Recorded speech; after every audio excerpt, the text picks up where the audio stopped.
عن ابی ہریرہ رضی اللہ تعالی عنہ قال قال رسول اللہ صلی اللہ علیہ وسلم اذا دخل رمضان فتحت ابواب السماء وفی روایت فتحت ابواب الجنت وغلقت ابواب جہنم وسلسلت الشیاطین وفی روایت فتحت ابواب الرحمہ۔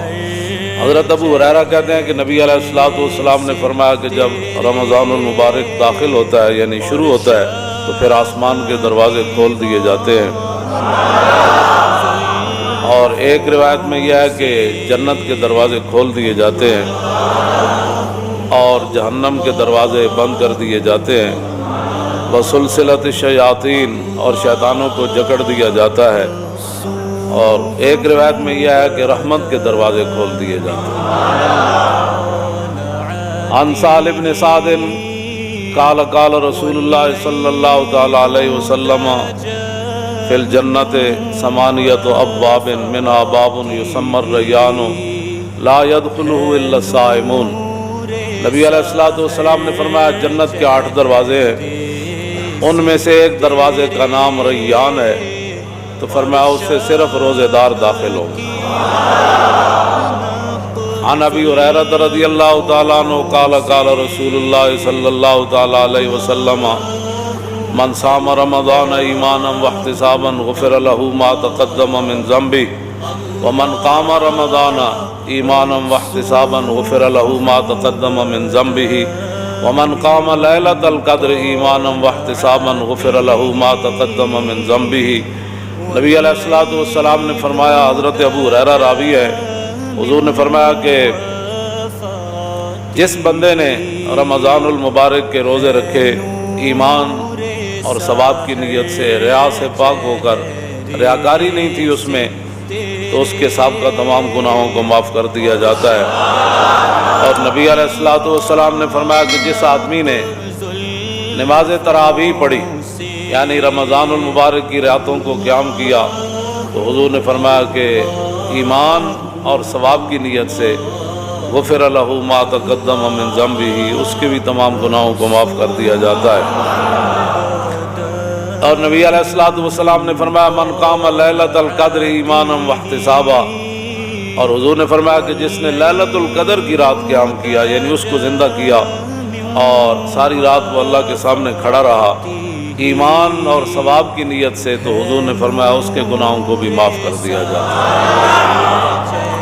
جو نبی علیہ الصلوۃ والسلام مبارک تقریر فرماتے تھے نا، انس بن مالک کہتے ہیں کہ کلما خطبنا رسول اللہ صلی اللہ تعالی علیہ وسلم الا قال لا ایمان لمن لا امانۃ له ولا دین لمن لا عہد له۔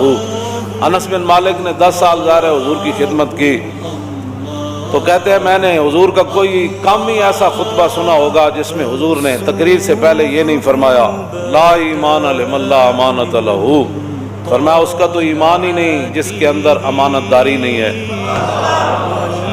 کلمہ بہت کم ایسا کوئی خطبہ ہوگا جس خطبے کے شروع میں حضور نے یہ نہیں فرمایا کہ لا ایمان لمن لا امانۃ له، امانت وہ حکمرانوں کے پاس ہو، وہ مولویوں کے پاس ہو، حافظوں کے پاس ہو، وہ قاریوں کے پاس ہو، وہ محدثین کے پاس ہو، وہ صوفیوں کے پاس ہو، وہ غوثوں کے پاس ہو، وہ عوام کے پاس ہو، وہ باپ کے پاس ہو، وہ ماں کے پاس ہو، جس کے پاس بھی جو امانت ہے، یہ مراد نہیں ہے کہ صرف حکمران اس سے مراد ہے۔ ہاں، جو امانت اللہ نے، حضور نے فرمایا یہ بچے تمہارے لیے امانت ہے۔ چھوٹی عید کے خطبے میں حضور نے فرمایا کہ یہ اولاد جو ہے تمہاری امانت ہے تمہارے پاس۔ کیا مطلب؟ دین کی طرف لگانا، کل اس امانت کے بارے میں بھی تم سے پوچھا جائے گا۔ حضور نے فرمایا لا ایمان لمن لا امانۃ له، اس کا تو ایمان ہی نہیں جو امانت دار نہیں، ولا دین لمن لا عہد له، اور فرمایا جو وعدے کا پاسداری نہیں کرتا اس کا تو دین ہی کوئی نہیں۔ انجاب حضور کا خطبہ کیسے ہوتا، آگے ذرا تھوڑی سی میں تاکہ وضاحت اور کر دوں۔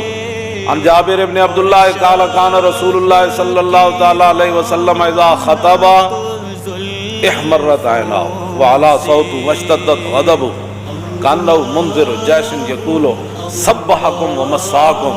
جابر بن عبداللہ کہتے ہیں کہ جب نبی علیہ الصلوۃ والسلام خطبہ ارشاد فرماتے، حضور تقریر فرماتے، تو حضور کی مبارک آنکھیں سرخ ہو جاتی،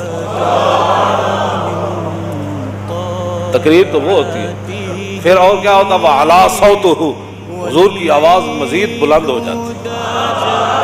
وَاشْتَدَّتْ غَضَبُهُ، حضور کا جاہ و جلال اس کے اندر اور اضافہ ہو جاتا. جیسا کہ نبی علیہ الصلوۃ والسلام ایک ایسے لشکر سے ڈرا رہے ہیں کہ جو لشکر صبح حملہ کرنے والا ہے یا شام کو حملہ کرنے والا ہے. ایسی تقریریں جس سے قوم جو ہے وہ پہلی بھیڑ ہے تو اور اس کو بھیڑ بنا دیا جائے. او جی مولانا اسلام تو بڑے امن کا درس دیتا ہے. میں نے کہا اومن امام الانبیاء، اومن محبوب رحمت للعالمین، خیمہ افلاق کا استادہ جنہاں دے نام نال کھڑا ہے تے او تقریر فرمان تے انہاں دی مبارک اکھاں سن. مولانا تھوڑا امن سے بات کریں، آپ کو پتہ نہیں ہے اسلام امن کا درس دیتا ہے. میں کہو جنہاں دین دیتا انہاں دیاں اکھاں سرخ ہو جانیاں، انہاں دی مبارک اکھاں تے تو کوئی قیمت ہی کوئی نہیں نا. وَعَلَىٰ صَوْتُهُ، حضور کی آواز پہلے سے زیادہ بلند ہو جائے. حالانکہ نبی علیہ الصلوۃ والسلام کی مبارک آواز میں اللہ نے یہ معجزہ رکھا ہے کہ جس طرح قریب والے کو حضور کی مبارک آواز سنائی دیتی، اس طرح 1,24,000 میں سے جو آخری صحابی بیٹھے تھے نا عرفہ کے میدان میں، جس طرح قریب بیٹھے صدیق اکبر کو آواز آ رہی تھی، اسی طرح آخری صحابی کو بھی ایسے آواز آ رہی تھی. تو میرے آقا و مولا کی مزید آواز بلند ہو جاتی. وَعَلَىٰ صَوْتُهُ، اور وَاشْتَدَّتْ غَضَبُهُ، اور حضور کے جاہ و جلال میں اور سختی آ جاتی. قوم کو یہ مزاج بتایا ہوتا نا کہ حضور ایسے خطاب فرمایا کرتے جی، تو پھر قوم ہماری ناموس رسالت کے مسئلے کو بھی سمجھ جاتی، پھر حضور کی عظمت کو بھی سمجھ جاتی قوم، اور پھر رسول اللہ کی ختم نبوت کے مسئلے کو ایسے سمجھ جاتی کہ ایسے تلوار بھی کھڑی ہو حضرت حبیب بن زید کے سر پر، مسلمہ خود اٹھ کر کھڑا ہو جائے کہ بتاؤ میں کون ہوں، اور میں تو کون ہے؟ رسول تو رسول اللہ ہی ہے، تو کون ہے؟ کیا باتیں کرتا ہے؟ تو کون ہے؟ رسول تو رسول اللہ ہی ہے، تو کون ہے؟ ایسے جاؤ جلال سے تقریریں ہوتی نا ختم نبوت پر. تو پھر حضور ظاہر بات ہے حضور وضو کے بھی مسائل بتاتے، تو حضور کا اس وقت بھی انداز پھر.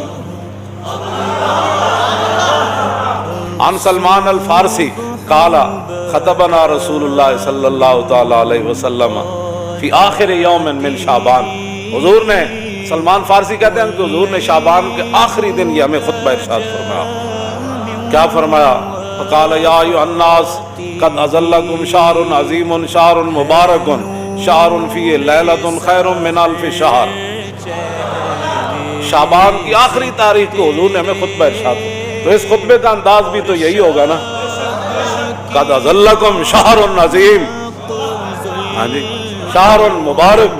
اس طرح ہی حضور نے فرمایا ہوگا نا تمہارے پاس بھائی بڑا عظیم مہینہ آنے والا ہے، بڑی برکت والا مہینہ آنے والا ہے، اور ایسا مہینہ آنے والا ہے جس کی ایک رات 1000 مہینوں سے افضل ہے.